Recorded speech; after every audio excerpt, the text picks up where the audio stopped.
anyone. So in case, please shout if something happened. Indeed. So I'm Cecilia Donati. I work at the European Commission, the department responsible for international partnership, which was previously known under the name of Development and Cooperation. And I'm working a thematic unit called Digital Transformation. And as part of our mandate, we are supporting the geographical colleagues to indeed shape partnership in the area of digitalization. Of course, the focus of today is going to be space, so I will tell you a little bit more of what we are doing, starting a little bit from the political context, which I think it's really relevant to understand the way we are working and the way we are trying to build partnership with our indeed partner. So the story started in 2019 when the at that time new European Commission. I say that time because you might know very well that a few days ago, the new Commission has been elected and established. So we will have a new political guidelines, but the Global Gateway, which is what I will present, is one of those. So I would like to start from the very beginning, when in 2019, under the first commission of the von der Leyen, a new geopolitical approach was set in place in order to promote just green and digital transformation. But indeed, what has really changed is the approach. So the idea of building a partnership together in order to address global challenges through sustainable investment. And so how does this shape concretely? What is the main policy of reference that we have?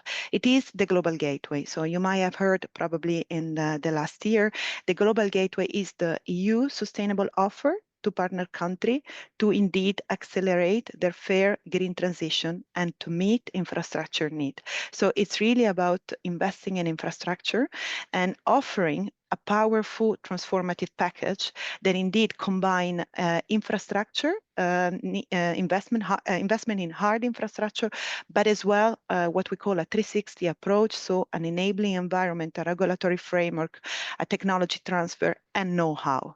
And the whole idea is indeed to shape and to build a partnership that can be hopefully sustainable in the future. So you will see that the Global Gateway is about supporting this 5 main area of cooperation. So we go from education and research, on health, on transport, climate and energy, and digital. And as I mentioned before, it's building on these 3 main area, which is about physical infrastructure, soft skills, so capacity building, but also with a strong institutional and regulatory environment. So these are the principles, and how do they translate into investment objective? So as I was telling at the beginning, our unit is called Digital Transformation, and we are looking at the digital transformation through several angles. So we are looking into the governance, we're looking into the digital economy, but we are also looking into everything that is space and AI use cases. So really the use of those technology at the benefit of the twin transition. So I'm not going to read it because you have it very well here, but here you see the 5 main objectives that are driving our investment. And you will see at the bottom of the slide a very important blocks that represent also the approach in terms of the implementation. So we are not here alone, but because our ambitions are so big, we really need to find another way, another approach into shaping the partnership. So we want and we need to work with international like-minded partners. We need to have the private sector involved because we believe that this is key to bring innovation and also sustainability. And we are fostering a Team Europe approach. And what is Team Europe? Team Europe is when the EU, together with the member state and the financial institution, the development financial institution, comes together and agree to support similar objective. So we have a strategic approach whereby we say, okay, we all agree, we want to support that area. And then all together, we combine and strategize and we coordinate on how we are going to support that approach or that objective. So my area of work, it's Africa. So I'm dealing mostly with what we call the Africa EU Space Cooperation Partnership Program. But of course, we are also very active in other area. If you allow me, I will deep dive a little bit more into Africa, and then at the end present quickly what we do in the other area. So I told you at the beginning that we have the principle of the global gateway, we have the investment objective that have been set as a part of this global gateway, but then how do we really go into operation? So how all this that feels maybe a little bit up in the air really comes to concrete terms. And here is where our partner are, oops, sorry. I think there's no presentation anymore. Wait, I don't know what happened. Okay. Share again. Sorry, must be a hiccup again.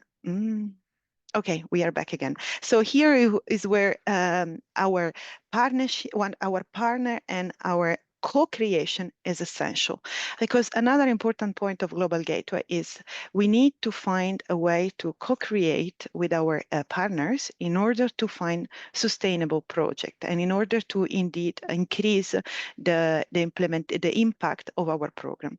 So in this case, as I mentioned, because my focus is Africa, I will tell you a little bit more, I think, went from the strategy to concrete program related to Africa. So it was February 2022 when the 6th EU-AU Summit was held. And in that framework, it was decided, it was agreed that out of the Global Gateway Investment Agenda, a very important part of the investment package was going to be devoted to Africa through a partnership between Africa and the EU. And we are talking about 150 billion. The main focus of this partnership is indeed to reinforce Africa-Europe partnership, to focus on sustainable and green transition, to enhance African connectivity and digitalization, and to promote regional integration. So I think you start to see that some key words are coming back, like sustainable, green transition, digitalization, connectivity, partnership. These are really, really key words that are at the essence of our program. And so we also need to recognize that space and Earth observation related program are not a new business for DG International Partnership or DG or DG, the previously known DG at DEFCO. Indeed, together with partner, we have been supporting the development of a space ecosystem in Africa for more than 20 years. This has been done by previous programs like Puma, AMESDE, MESA, Tiger, but also via the recent one, GMS in Africa and CLIMSA.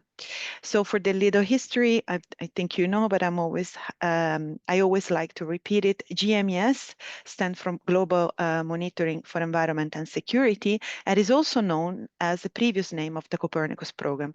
So when we look at GMES in Africa, we are looking into a sister program that is building out of the same infrastructure and ecosystem and knowledge and know-how to produce and develop services that are adapted to, of course, the local needs, which might not be the same as Europe. While CLIMSA is climate service and related application and is a similar program looking more into climate services, while GMS in Africa address more the marine and coastal area and land and land monitoring and natural resources. So we need to acknowledge that we are building on common experience and we're building on real, true successes. And then while looking into future, we want to renew and strong our partnership and make it even stronger. So we want to work together on a long-term partnership based on, of course, space and related services. We want to streamline our cooperation, enhancing benefit across component. And very, very important, we want to increase focus on private sector and data-driven economy. Of course, we all know that we are living in a data-driven economy. The data, it's a new mine or gold or the new El Dorado, we can call it in a very different way. So we need also to link whatever we do with the data-driven economy. Hence, the role of the private sector is becoming more and more important. So these are the component of what we call the, in our internal jargon, space flagship, but it's also known as the EU-Africa Space Cooperation Flagship. That is looking into strengthen the cooperation on Earth observation and satellite navigation to support African countries for sustainable development, green transition, and digitalization. And then has three pillars as presented here, which you might recall as the previous one presented through the Global Gateway. So you will see that there is a little bit of rhetoric and like a model that we're trying to put in place with this 360 approach. So we believe that we need to focus on a strategic dialogue in order to improve the cooperation framework for space and innovation in Africa. We need to have a specific focus on environment, so on green transition, on twin transition, even called sometimes triple transition when we bring in also the societal dimension in order to develop space-based services in support of such an area. And last but not least, we have the focus on data-driven economy, as I was already mentioned before. So how are we doing this? We have a two-steps phase. So we are going to implement the concept in two phases. The first one is being finalized. These are the famous 45 million, and where I think there is a very interesting focus for you, because you will see that we have a focus on early warning and disaster risk reduction. So what are the key data of this first part? It's Africa EU Space Partnership Program. The contribution is 45 million. We're talking about 4 years, and this is the INDICI Global Europe is the financing instrument. So the program has three components, again, as I was explaining, and I think what is really, really interesting in this context, of course, all the rest, it's of course interesting, but in this specific context, because of the disaster risk reduction angle, the second component will be looking into enhancing the capacity to produce and deliver space-based services and application, data and information for early warning system related to hazardous weather and climate event, which going a little bit more into detail, it is declinated in such a way. We will be looking into improving access, process, and applicability of use of Earth observation data and numerical weather forecast. We are also going to look into the possibility of establishing and operating an African meteorological satellite application facility. There will be some co-design on impact-based forecast services and tool, and of course, the institutional framework and the capacity building component. Everything is starting from the assumption that thanks to the third generation meteorological satellite, there will be a wealth of new data that will be a game changer into the area of early warning. And so we are also supporting the Abidjan Declaration. That is a declaration that was done in 2019 or 2019, if I'm not wrong, whereby the African community were really looking into, they were asking for support, not only into accessing those kind of data, but also being able to add value on top of it and produce new services. So in the timeline, you see we are almost at the end of 2024. So the contract are going to be prepared. An important point, who is going to manage and implement all this activity? Of course, a partnership can only be done by a combination of different actors. So of course, the role of the African Union Commission, which is the one leading the institutional framework and is also very much involved into the AMEWA's design and implementation, will play an important role. And they will be implementing the program in close cooperation with our colleagues from UMETSAT and ECNWF for this specific component. While for the other two components that I mentioned at the beginning, the the SO1 and SO3, it will be the Africa Space Agency and the European Space Agency in close coordination. Again, close coordination in order to detail the work plan and really establishing a partnership that really looking into addressing concrete needs. So we are at the end of the contractualization phase. The program will start at the beginning of 2025. I'm sorry, and I'm also happy that I'm not be able to tell you immediately what will happen next year, simply because this will come from close interaction between partners, really trying to address what are the most urgent needs on that area. I can only advise you to stay tuned and to see what are the opportunity coming out of this program, which will be plenty. But again, it's a bit difficult to tell you everything right now. I think I'm running a little bit out of time. So just very, very quickly, let me just mention the fact that we are also very active in Central and Latin America through what is called the Copernicus in Panama and in Chile. Again, this is a program looking into establishing partnership with a strong focus on risk preparedness and recovering product, especially for the Panama regional program. And last point is on the Philippines. This is a national program that is looking again into piloting services for ground motion, land cover, forest and crop monitoring, and benthic habitat monitoring. I stop here. I guess the presentation will be shared, so you will have the possibility of looking into a little bit more detail. The three words that I would like you to retain at the end of my presentation are partnership, ownership, sustainability, and user-driven, which is really at the core of what we want to achieve with the program. Thank you very much. Thank you so much, Cecilia. That was a really fantastic presentation and really, really inspiring to see that holistic approach that you're taking to this work. And I think those of us who do a lot of work in Africa are really encouraged to see this huge investment in partnership with the AU as well. Before we turn to Henry, let me just give an opportunity for a couple of questions for Cecilia.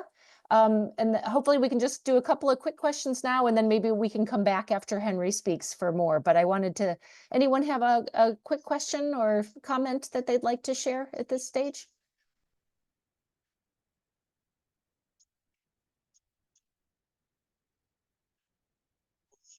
Okay, you're welcome to think things over and you put a question in the chat. Thank you, Cecilia. You obviously did a very good job of covering all the bases. There are no uncertainties at the moment. So I think we'll look forward to hearing what's coming in 2025 for sure. Look forward to collaborating with you more. Great. So we can move to our second spotlight, which we're also very excited about. Henry Bouri from EURISY. Those of you who don't know EURISY, it's a non-profit organization based in Paris that brings together space agencies, international organizations, research groups, and the private sector. And EURISY has been a great partner to EOTech over the last year or so. And Henry's been helping with our guidance on needs assessment, which has been fantastic. And he's here today to share the new disaster risk and management dashboard that EURISY has been working on. So Henry, thanks so much for joining us. I'll turn the floor over to you. Thank you so much for the brief introduction. It's a real pleasure to be able to present our work at this meeting. So I will try and share my screen and start. So I just have a very brief, quick presentation, although Erin, you have very nicely introduced EURISY quite well. So I just want to briefly introduce us a little bit further about the work that we can do. And then I'll move on to our work in disaster risk management and the dashboard that we've been working on. And then I'm very happy to be able to show you a very exclusive sneak peek of the dashboard live in action. So EURISY is a non-profit association of members across Europe and beyond as well, including the IAF and some other kind of space organizations in North Africa as well. And we work to bridge the gap between space and society. Our role is to work with satellite applications and to connect those with end users by conducting needs assessment, communication and dissemination activities and projects, and to really be the voice of end users in what they need to implement satellite applications effectively and sustainably. We have kind of three sort of hats that we wear when we do this. We facilitate, we matchmake, and we advise. So we try to convene different people together who may not be able to connect under normal circumstances. This could be service providers on the one hand, policymakers, and end users or potential end users in different thematic areas. One of the areas that we've been working in more and more is in disaster risk management. And one of our main activities in this area has been a series of national workshops, which we co-organize with EUSPA along with national local partners. We have done 8 so far, including across Europe, starting in Athens in 2022, and most recently in November in Bucharest in Romania. The main goal of these workshops is to bring together these different communities. So on the one hand, we have high-level policy experts from EUSPA, from the Commission, at national level, from the national civil protection organizations. We bring in the EU space components to really demonstrate these, whether it's Copernicus Emergency Management Service, which we'll come back to later, if it's the new Galileo Search and Rescue, or the upcoming Early Warning Satellite Service. Actually, at our most recent workshop, we presented, I think, the first public demonstration of this early warning service, which delivers messages directly from Galileo satellites to your phone if it's Galileo enabled. We also use the workshops to highlight national service providers who come and demonstrate their offerings, whether it's for flood protection or wildfire monitoring. And then most importantly, we bring together users' communities to find what they need to give them a platform to discuss how they implement satellite-based services and what they really need from them going forward. We have 4 workshops upcoming in 2025. So you'll have to keep an eye out on our social media and our website to see if there is one coming to a town near you. But again, the main goal of this is really to demonstrate different services and to find out what users need, the challenges they face, and the benefits they get from satellites. So to do this, we also conduct a survey, and we've been thinking for a while on how we can sort of bring these different national perspectives together, as well as the other perspectives, and to really present it in something that is ongoing and continuous.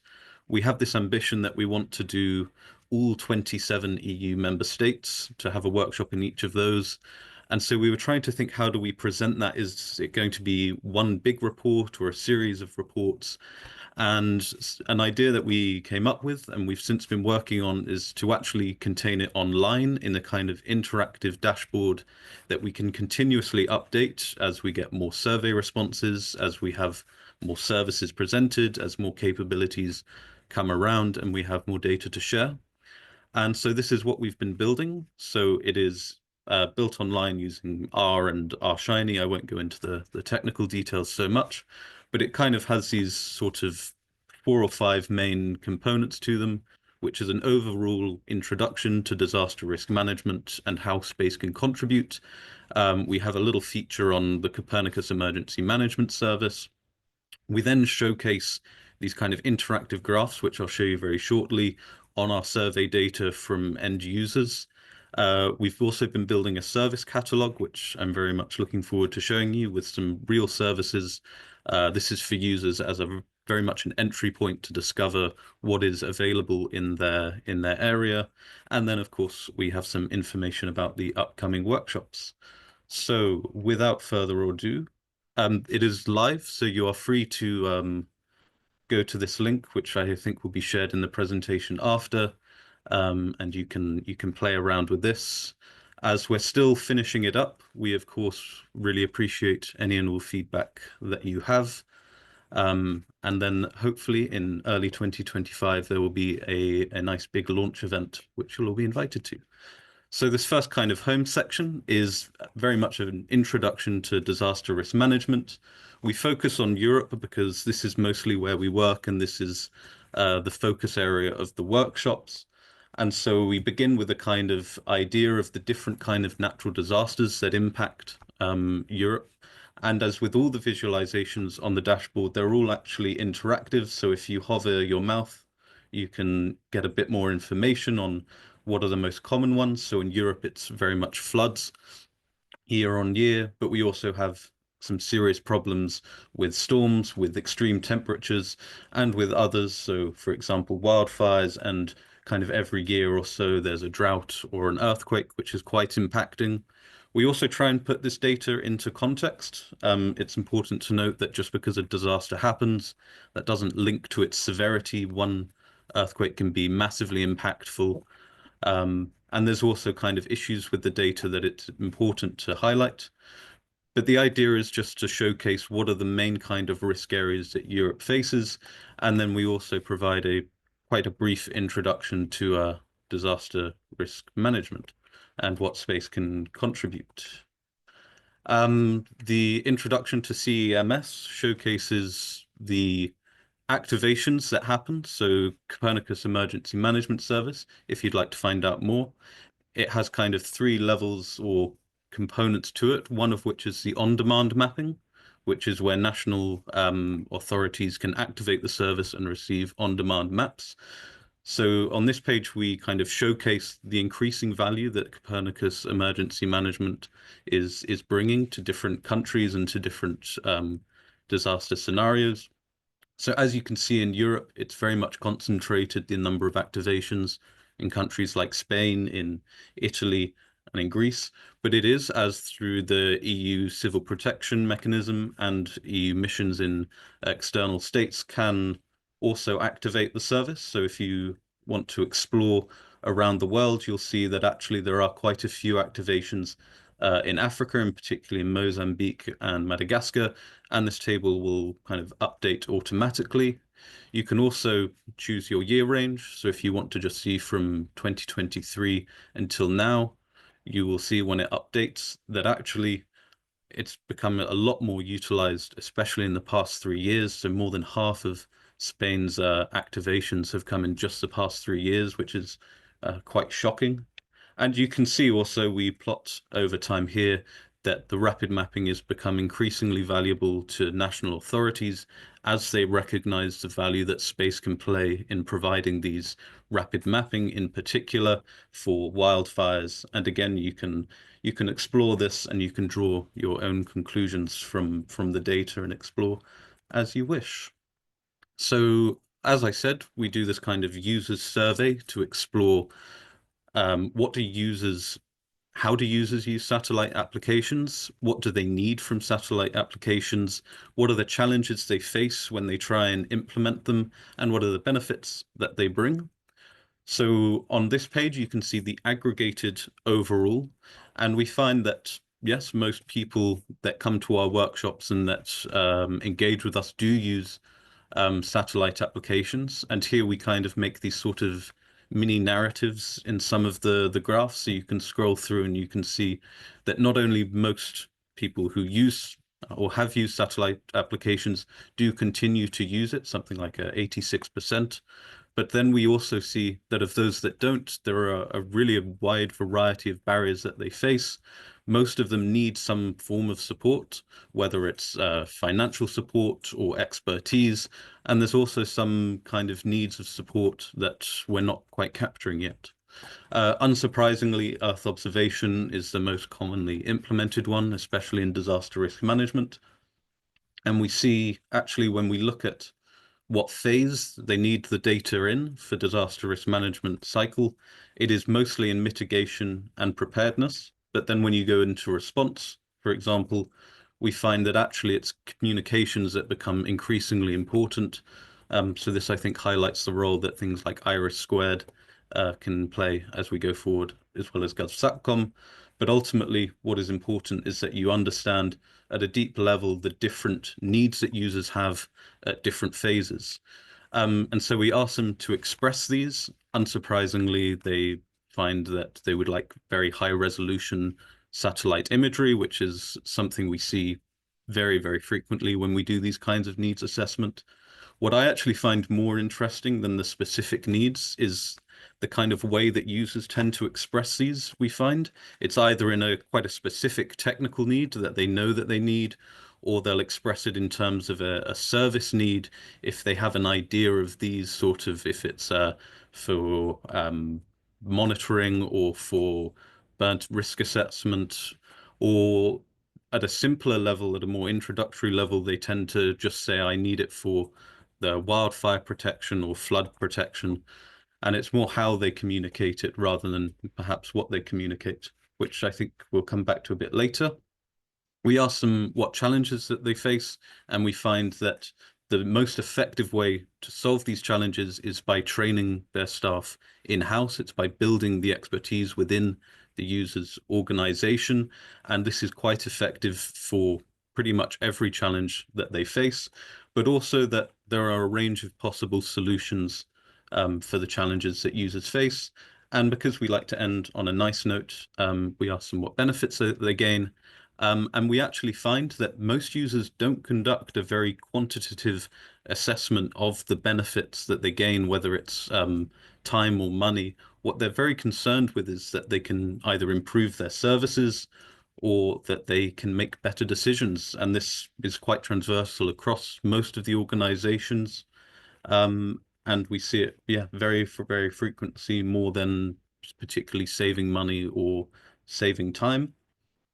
So you might have seen at the top that although this data is the aggregate level for all of the countries and for all kind of fields that users may be in, we also give you the opportunity to look at a very granular level, at the kind of national level. So if you're working in maybe a Cypriot civil protection, you can go into the data for that country itself, and you can see the national particularities of the data that might be. Now, because we've only done workshops in 8 countries, and because most of our data so far comes from these countries, we are missing quite a few of the EU countries, and this is something we're working on building. We're launching a kind of a unified survey to really build up and get an EU-wide understanding of what these uses and needs and challenges are. The last thing I want to really show you is the services catalog. So like I said, we ask service providers to come in during the workshops and to present and to demonstrate in particular their capabilities that they develop. And here we give them the opportunity as well to showcase it on a permanent basis on the services catalog. It is really designed to give a very much an introductory overview of what is available for different users. So it provides a very short description. You can see kind of images, which we ask for either kind of more explainers or either an actual screenshot of the service in action. And you can see these in more detail if you would like. We also have these kind of filters at 3 different categories. And again, the idea is to introduce the different technologies on offer, the different use cases or the different services that you might be able to use in disaster risk management. A user might come into this and might think this looks very interesting, but I have no idea what hyperspectral imaging is. And so you can even click on the filters and get a little explainer just to introduce it at a very kind of entry level, first kind of impressions of what satellites can contribute. And you can also search using these filters, which I find very interesting and very fun to do. So you could look specifically for, I need something, or I'm interested in Earth observation, and I would like it to be able to deal with floods, and it will search through those and show you. And of course, you can visit the website, or you can share it with a colleague who might be interested. And the very final thing is, of course, we advertise our workshops. Here you can look through all of the ones we've held so far. You can look through the presentations that were shown, read the article. If there's a video, either of the search and rescue exercise we conducted, you're welcome to peruse these at your leisure. So that pretty much brings it to a close. The next steps that we're working on going forward will be to, again, build up the survey data, which we'll be doing continuously and updating on a very regular basis. We are looking now before our launch event for any and all feedback that you might have. So if you feel free to play around with the dashboard if something doesn't work, or if you think this isn't particularly clear or this could be improved, then we would be very, very grateful to hear from you.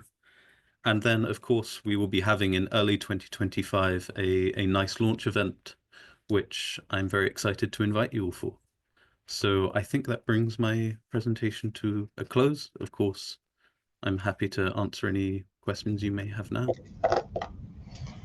Thank you so much, Henry. I think this is really, really, really cool. And we've heard like a lot of, surveys or needs assessments, and it's like one of the, I think, the best examples of sharing the data back with the community that I've seen in terms of how interactive it is and how you can really not just see one report, but basically kind of dig through the data yourself and in such a visual and interactive way. So we'll definitely be learning, from this example and how you organize service catalog. It's very interesting because, at EOTech.net, we've been working on kind of catalogs of our own for flood tools and drought tools and needs assessment guidance. So we're always looking for ways to do this better. So we'll be looking into the platforms that you use. So again, very interesting presentation.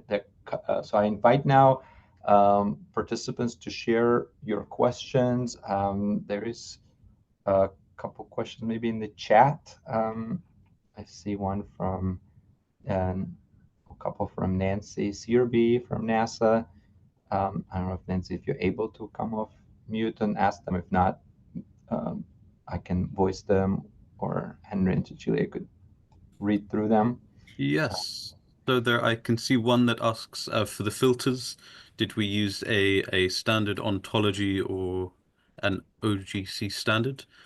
We didn't. Actually, the filters are by and large chosen by the providers. We tried to give a fixed list of different technologies, and we allow them to kind of choose their own if something isn't within the list.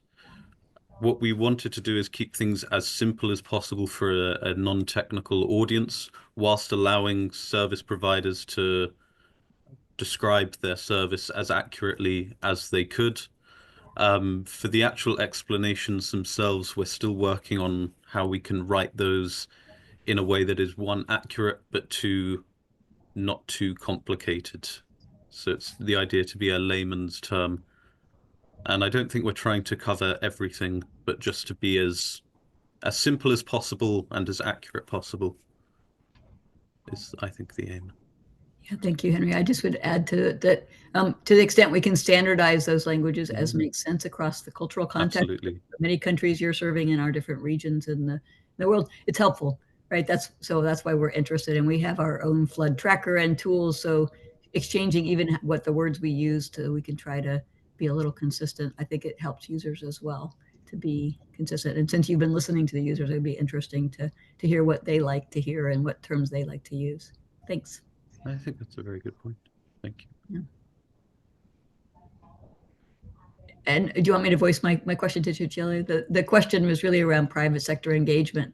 If you'd share a little bit more about, presumably it's both European private sector and African private sector. And can you share like a little bit more about the thoughts there and any lessons learned that we could all learn from? Thank you very much for the question. So indeed, you have noticed that we will have a big focus on private sector support and development. This is not entirely new, but such a big scope is a little bit new. So we are also learning by doing, meaning that we don't have the possibility of building on such a program when it comes to Europe and Africa. But we have several European programs that are looking into how to engage with the private sector in the area of space and Earth observation, which are mostly run by the European Space Agency and also the National Space Agency. So maybe you remember that I mentioned that that part will be closely implemented by the European Space Agency and the Africa Space Agency.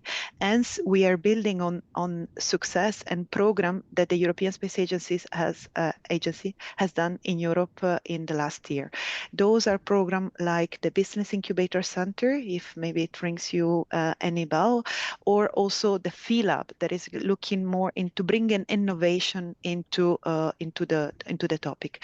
So of course we need to adapt to the African context and reality. So we will need to find a way into how, first of all, reaching out to the wide private sector in Africa. So how do we engage with them? How do we bring them on board? How do we make sure that they know that we will have this possibility? I think this will be one of the key questions.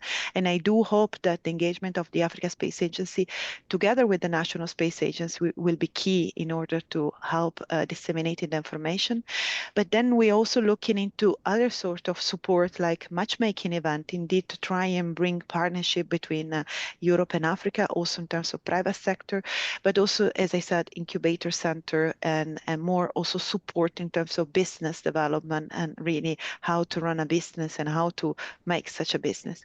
I think it's also important to recognize that the European Union is running several other programs that are looking into innovation incubator center. So we will need to also strategize in order to build on that experience. I can only think about a program called IEDIP, so it's Africa Europe Business Incubator Center, which will also see a second phase, most likely starting next year, but also other program like, again, it's called, again, Business Incubator, Big Africa Business Incubator Center in Africa. It's not the ESA one, it's another type of incubator center. But as I said, there are already some lessons learned, maybe not specifically in the area of space, but I think it's also important to think that, of course, space will be key, but in the end, we also want to bring a little bit the data economy into the package. So we will need to strategize and see a little bit more. The program will start at the beginning of next year, so we will have an inception phase where we'll collect good practice, and we hope to find a good way to bring that private sector on board. Also building, and I conclude on the experience of GMES in Africa, where already in delivering of the service, the private sector component is already involved. So voilà, we're not starting from scratch, but we need to see what has worked or not in the past. Great, thanks so much. Appreciate it. It's exciting. Yeah, this is really great. And again, we have with EOTech.net sort of these regions, right? So now it's a European community of practice, but it's interesting that the presentations often touch on other regions. Like, you talked a lot about Africa. I talked some examples from America. So we just really want to make sure that we share this information across, the network. And I think there's a lot of our colleagues from across EOTech.net would be interested. Our, Geo colleagues from, we're very involved with, AmeriGeo, AfriGeo. I think that'd be interesting, sort of in the spirit of, I think, the values that you talked about, the partnership and user-driven ownership, sustainability. Those are very much like the values of EOTech.net as well. So we'd love to continue to disseminate the information and hopefully help you reach, your goals, since they're so much aligned with what we're trying to do. So definitely want to stay in touch and maybe bring some of that, information to our other communities of practice as well. I see a question from Paolo. Maybe that's the last one we'll take for this section, since we have a few more things to share. But go ahead, Paolo. Just a quick one, because it was connected on what Nancy was saying. I was interested just understanding if it is a European Commission program, let's say, and how the private sector or private company can benefit from that. Is there will be open call and then as a standard procedure, so the single private entity can apply through as a single entity or as a consortium to this call? This was the general question. So I guess this was for me. Yeah, exactly. Okay, yes, thank you very much. Indeed, so the way we implement the program is through an implementing partner. In this case, I mentioned that it's going to be the European Space Agency, but also EUMETSAT and ECNWF from the European side, and from the African side is going to be the Africa Space Agency and the European Commission. And then I'm really sorry, I forgot to mention, but it's really, really important that through this partnership, we're also supporting the satellite navigation component via a program that is called Joint Programming Office, JPO, which is looking into the market development of a SatNav. So just to conclude, at least it's a little bit complete. Indeed, the way ESA work is, or EUMETSAT and ECMWF, is a traditional way. So of course, they will implement the program, but they will do it through calls. So call for tender, call for grant. You will see during the course of the years, they will.